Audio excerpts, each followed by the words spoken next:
Bonjour et bienvenue sur Entreprendre et durer. Alors cette crise, quand va-t-elle survenir? Dans ma vie de chef d'entreprise, j'ai déjà connu 3 crises. Celle du début des années 90, celle du début des années 2000, celle de la période 2008, 2009, 2010. C'est vous dire si je suis prêt pour la 4e. Mais curieusement, on a l'impression que tous les 8 à 10 ans, les pouvoirs publics et l'ensemble des médias paraissent surpris qu'une nouvelle crise arrive, alors que c'est un phénomène cyclique et que c'est totalement consubstantiel à notre économie. Je vais traiter la crise en 2 vidéos. La première vidéo, celle que vous regardez actuellement, va tenter de comprendre pourquoi il y a des crises de manière à pouvoir les anticiper. La seconde aura pour objectif de donner aux chefs d'entreprise responsables de PME et de TPE des clés, des moyens pour parer, pour pallier les effets de la crise. Et croyez-moi, il y a un certain nombre de choses qui peuvent être entreprises relativement facilement. Alors dans cette première vidéo, pour comprendre la crise de manière à l'anticiper, nous allons tout d'abord voir pourquoi il y a des crises, puis nous allons analyser les 3 dernières crises des 30 dernières années, et enfin, nous allons identifier les indicateurs, les signes avant-coureurs, voire les indicateurs qui nous permettent de dire quand une crise va arriver. Alors, on va voir ça en détail. Et c'est quoi une crise économique? Une crise économique, c'est une dégradation brutale et rapide de la situation économique et des perspectives économiques. Son étendue peut être localisée à un secteur, à une région, et durer 1 an et demi, 2 ans, ou être généralisée à l'ensemble des pays du monde, ou à une grande majorité des pays du monde, et durer pendant plusieurs années.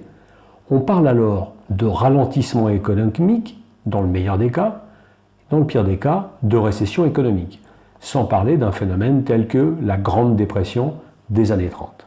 Voyons maintenant pourquoi il y a des crises. La raison fondamentale des crises est l'existence de cycles économiques. Dans un cycle économique, on peut identifier 4 phases. La phase de reprise, la phase d'expansion, la phase de surchauffe et finalement la phase de récession. Alors commençons par la phase de reprise. Imaginons que nous sortions d'une phase de récession. Évidemment, tous les moyens sont bons et tous les moyens sont utilisés pour en sortir. Les États investissent massivement pour retrouver de la croissance et redonner de la confiance. Ou bien ils appliquent une politique d'austérité pour réduire les dépenses. De leur côté, les banques centrales vont réduire de manière très importante les taux d'intérêt et vont inonder le marché de liquidités pour inciter les acteurs à s'endetter et à investir. Cette phase de reprise peut être aussi une période d'innovation qui de toute façon va aider à la reprise. Et puis, peu à peu, la confiance, la croissance revient et avec la croissance, la confiance va se rétablir. Puis, on passe en phase d'expansion, la phase 2. Alors là, c'est la phase de prospérité, tout va bien. Elle se manifeste par une hausse de la production, des salaires, des bénéfices des entreprises, et plus globalement par une hausse de la consommation. L'investissement privé va être massif, car les acteurs économiques veulent accroître leur capacité de production de manière à répondre à une demande toujours croissante. Et là, arrive la phase de surchauffe. Il faut comprendre qu'au fur et à mesure de l'expansion, l'inflation a commencé à apparaître, du fait qu'il y a de plus en plus de monnaie en circulation, grâce à la hausse des salaires, grâce à des taux d'intérêt encore bas, surtout au début de la phase d'expansion. Les prix ont donc tendance à augmenter fortement, ce qui conduit les consommateurs à réduire leurs achats. Les industriels ayant des stocks vont, eux, peu à peu réduire leur production et finalement vont baisser leurs prix pour écouler leurs stocks. Et là, on va rentrer en phase de récession. La phase de surchauffe a généralement abouti à des licenciements massifs, ce qui a un impact évident sur la consommation. Les salaires sont gelés, les ménages ont tendance à être mécontents, à douter. Une crise de confiance va s'installer alors à tous les niveaux. Les acteurs économiques les plus fragiles vont commencer à disparaître. Et là, petit à petit, entre les autres acteurs économiques qui survivent, va apparaître une crise de confiance. Par exemple, dans le secteur bancaire, dans le secteur financier, les acteurs vont avoir de plus en plus d'hésitation à se prêter les uns les autres. De leur côté, les ménages consomment peu. Pourquoi? Parce qu'ils anticipent une crise économique. Et la consommation se réduisant, les entreprises vont continuer d'adapter leur niveau de production à cette consommation en baisse. Et ces divers éléments s'auto-entretiennent et vont accélérer le phénomène de récession. Voyons maintenant quels sont les divers types de cycles. Pour faire simple, il y a deux grandes familles de cycles. Les cycles courts, dont le plus connu est certainement le cycle décrit par Clément Juglar, qui est un économiste français, qui a décrit des cycles d'un peu moins d'une dizaine d'années, et les cycles longs, dont le cycle de Kondratiev, qui dure, lui, environ 40 à 50 ans. Pour commencer, parlons du cycle court de Juglar. Pour lui, l'évolution de la conjoncture s'explique par l'évolution de l'investissement. En phase d'expansion, les investissements sont forts parce que les taux d'intérêt sont faibles. La période de surchauffe va correspondre à une période de surinvestissement.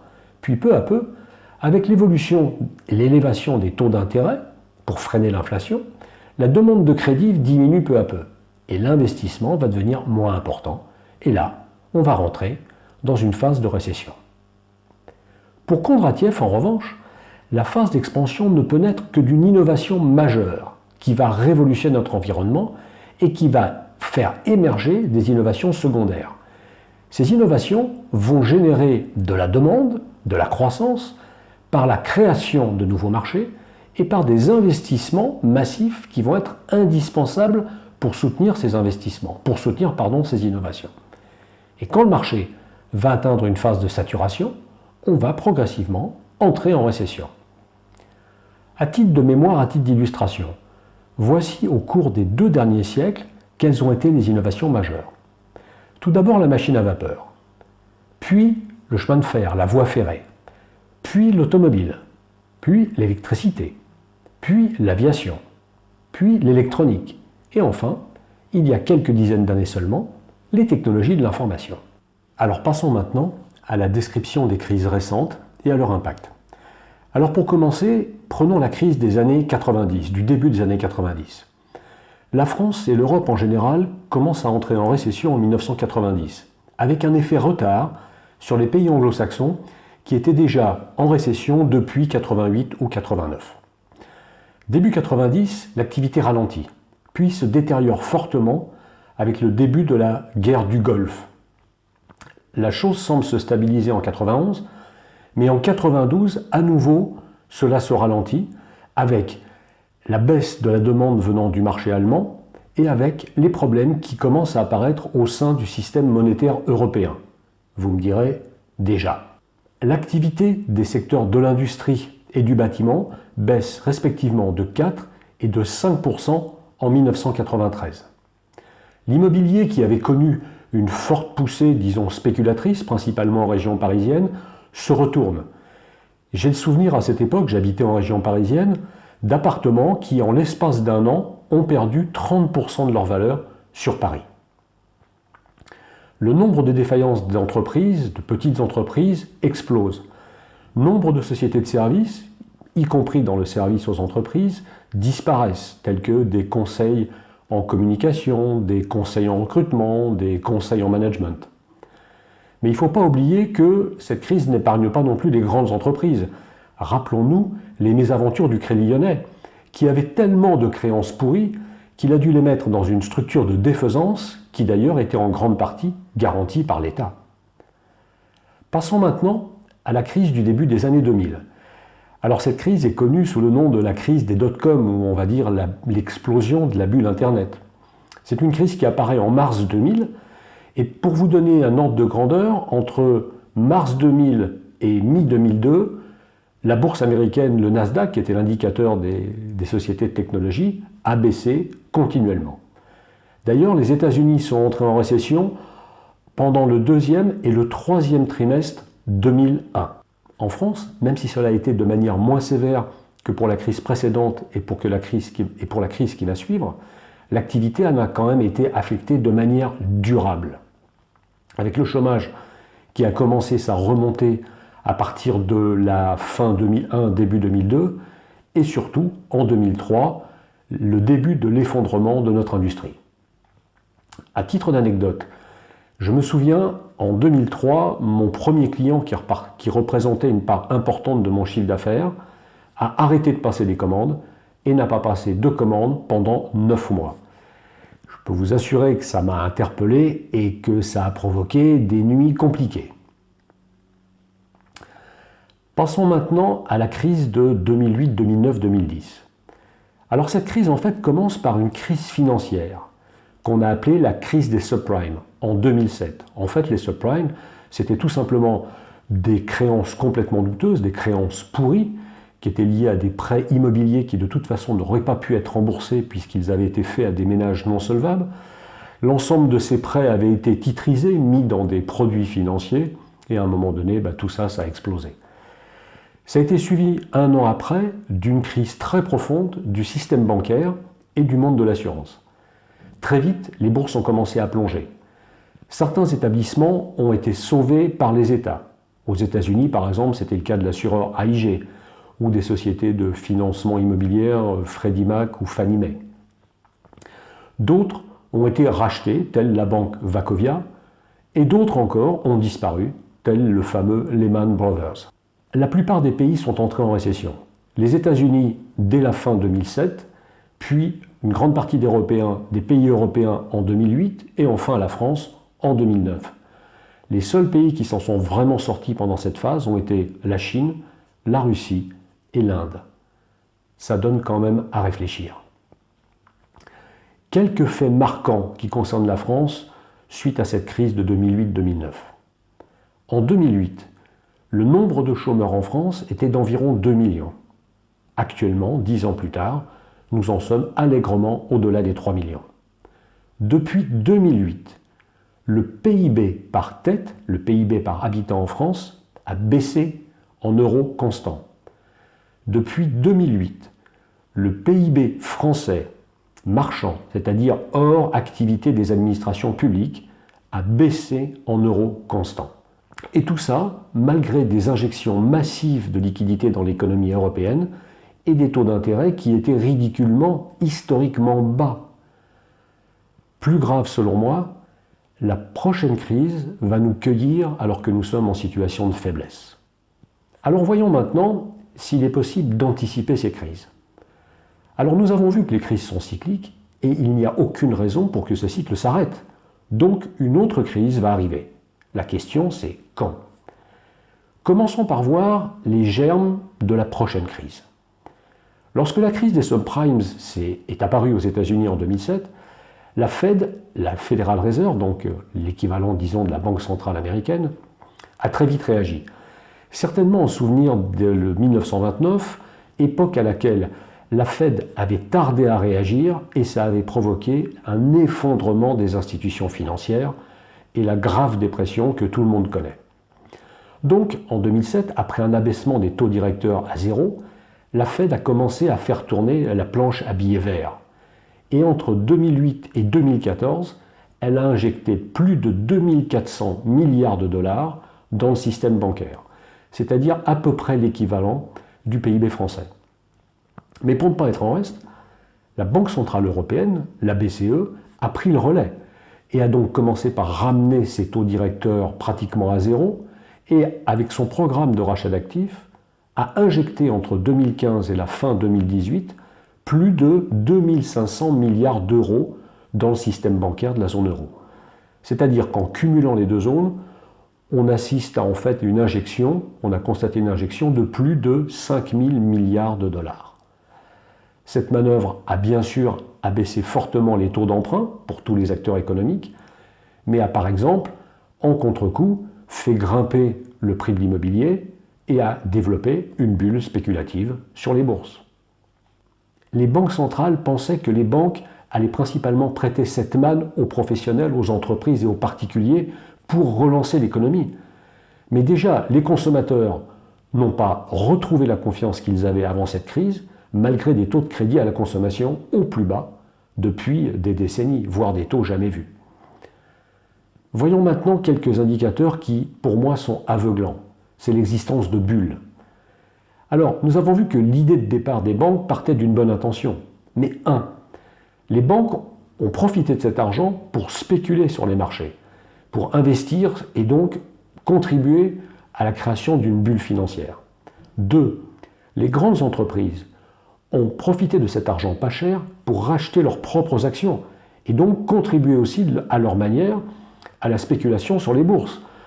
La raison étant évidente, les dirigeants des grandes entreprises sont payés en grande partie avec des stock options. Donc quand le cours de leur action monte, eh ben pour eux c'est tout bénef. Et troisièmement, les particuliers se sont rués sur cet argent pas cher pour investir dans l'immobilier. Et donc ça a provoqué des bulles immobilières un peu partout dans le monde. En France, en Europe, en Australie et au Canada qui est un exemple frappant. En France, on voit ce qui s'est passé au niveau de l'immobilier dans des grandes villes comme Paris, Lyon, Marseille, Bordeaux et autres. Alors maintenant, je voudrais m'attarder quand même sur la bulle boursière.